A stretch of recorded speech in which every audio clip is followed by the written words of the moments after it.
como consequência aumenta muito a falta de resistência da pele e a brotoeja fica muito mais intensa nesse tipo de criança. A vitamina A e D, ela é reposta no organismo pela ação do sol?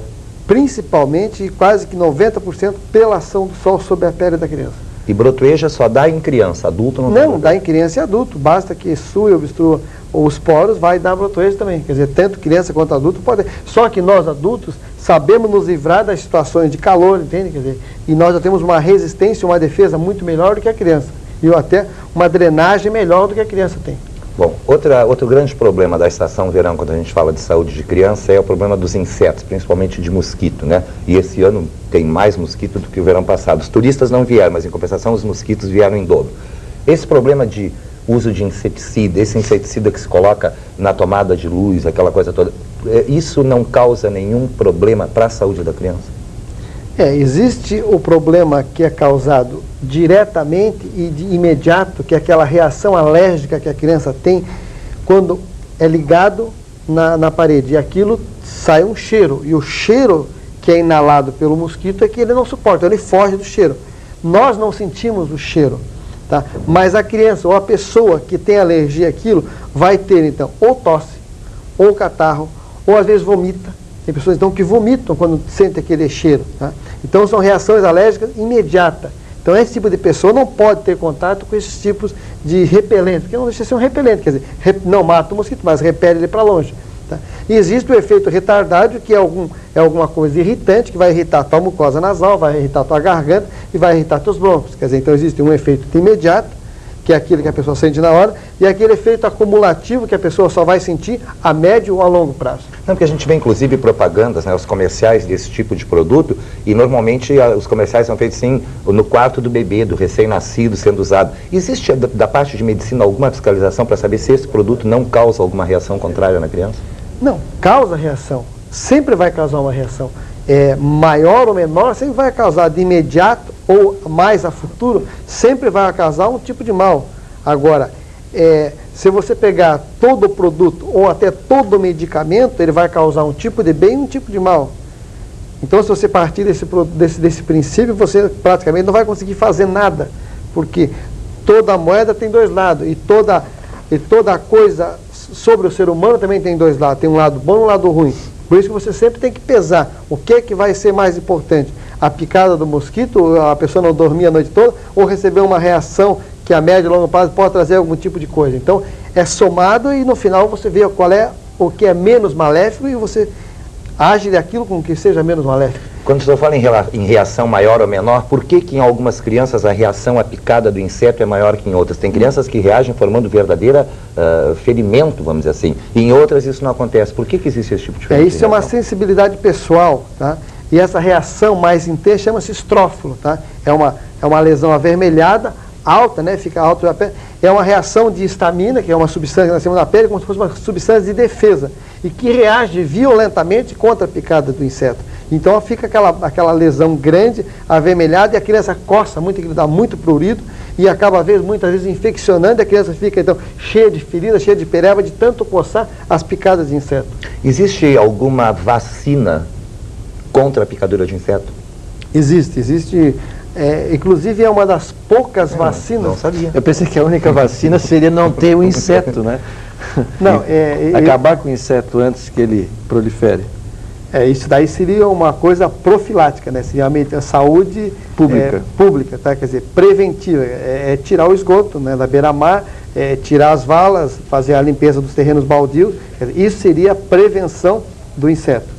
Tá? Quer dizer, como isso não se faz, você tem que fazer a coisa curativa. Então, usa repelente, usa mosquiteiro. Eu queria só abrir um parênteses por questão do mosquiteiro. Tá? Muitas famílias não usam esse tal de repelente, exatamente por esse problema. Muita gente é naturalista e com grande condição. Eu acho que é muito importante essa leva de pessoas naturalistas que vem quebrar um pouco esse ciclo de tudo industrializado. Tá? E muita gente então deixa de usar esse repelente e usa o mosquiteiro. Acontece que o mosquiteiro é uma faca também de dois gumes. Por quê? Porque você vê que aquilo é uma malha, é uma rede.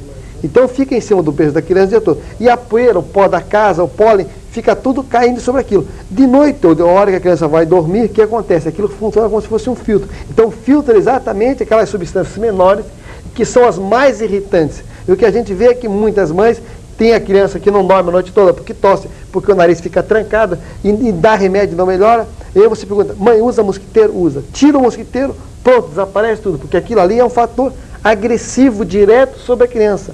Então, quem quiser usar o mosquiteiro, eu sempre digo, então, tem que colocar o mosquiteiro no sol, deixar dobrar dentro de um saco plástico durante o dia e só usar durante a noite, porque senão ele vai acabar fazendo tanto mal ou mais mal do que um desses repelentes.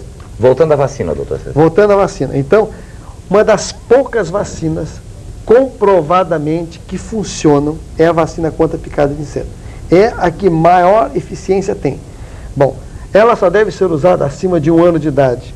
E existem 2 tipos de vacina. Uma vacina que era então usada até há pouco tempo, que era a vacina injetável, tá? Que era feita subcutâneo ou, sei lá, mas através de injeção, com várias doses por muito tempo. E existe há algum tempo já vacinas orais, que sempre foram ditas que não funcionavam e tal.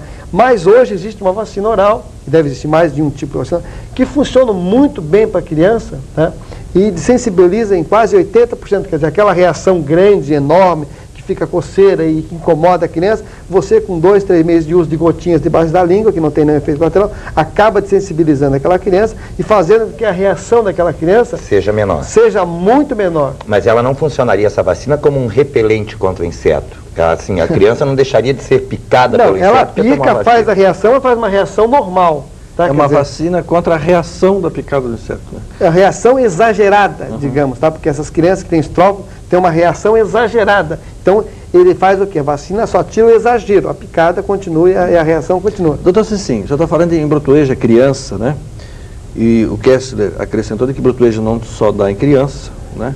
Então eu acredito até que sarna, ziquezira, essas coisas também dê em criança. Qual é a diferença entre brotoeja, sarna, ziquezira, como a gente fala normalmente, né? E você sabe que é uma coisa, você colocou uma coisa muito interessante, porque tudo coça, né? A sarna coça, a brotoeja só coça, picada de inseto coça, e eczema, que é essas reações, essas crianças alérgicas que estão sempre avermelhadas, também coça. Então, muitas vezes, você tem dificuldade de fazer um diagnóstico, porque está tudo misturado, que a criança coça, injeta o bicho da sarna ali, em cima da brotoeja, em cima da picada de inseto, então mistura tudo.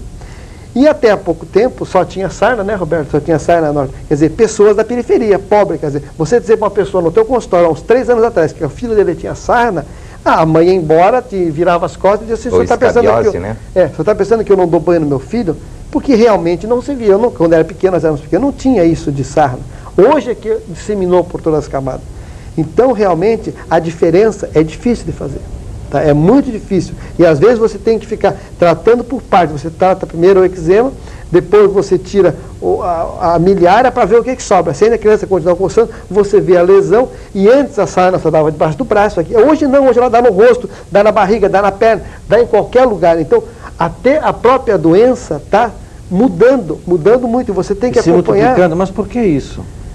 Eu não sei, eu acho que porque a criança saiu muito cedo de casa, porque hoje se come muita coisa desnaturada, porque hoje ninguém toma mais leite materno, é tudo artificial, o leite é artificial. Há pouco tempo nós estávamos tomando leite ninho no passado de Chernobyl, até nós recebemos um negócio dizendo que o leite estava contaminado com radiação e foi importado para o Brasil e tomou-se leite contaminado. Quer dizer, então tudo isso no organismo faz transformações que acabam fazendo com que o organismo crie uma defesa muito baixa e fique sensível a todo tipo de reação. Kessler? Valeu. Não, quando falou assim, sarna, inclusive pela reação da sarna ser uma reação tão parecida quanto a reação de outros tipos de afecção da pele, a gente sabe de muitas vezes de pessoas que estão acometidas de escabiose de sarna e que estão fazendo tratamento para alergia, como se de repente tivessem comido algum alimento que tivesse causado alergia. Já soube de diversos casos desses, né? Então que passa assim, estou com uma alergia na pele, estou tratando há mais de um mês, não cura. Vai ver no fundo, é sarna, tem que lavar com sabão de cachorro, né? Ontem, inclusive, um dos noticiários nacionais falava sobre isso. No centro do país, grande incidência de sarna, principalmente em crianças em idade escolar. Eu acho que esse assunto a gente poderia voltar a colocar com maior intensidade, o nosso tempo agora está acabando, para principalmente orientar a mãe, né, de como é que ela deve reagir quando a criança apresenta esse tipo de reação. Como ela deve distinguir o que é sarna, o que pode ser uma alergia, o que é uma eczema, o que é uma brotoeja, né, porque de repente pode ter muita criança hoje aqui acometida de sarna e que está recebendo um tratamento para brotoeja. E a sarna, ela vai se agravando cada vez mais e ela é contagiosa, né? E o problema maior é que se você usar o remédio de sarna com uma criança que tem uma infecção junto, vai piorar muito mais. Não, deu remédio de sarna, quase matou meu filho. Realmente, você tem que tratar uma coisa de cada vez. Agora, doutor Cecinho, uma coisa importante, eu acho que para passar para a coletividade inteira, higiene, né? Quarto limpo, arejado, isso é importante. Isso é fundamental, porque uma criança de bom padrão, que tem sarno, que tem alergia, ela fica só num determinado ponto. Quem não tem bom padrão, dissemina rápido por todo o corpo. Bom, a gente quer agradecer mais uma vez a presença do Dr. Cecinho conosco, e na sequência do meio-dia você fica com as notícias de sociedade do Norte.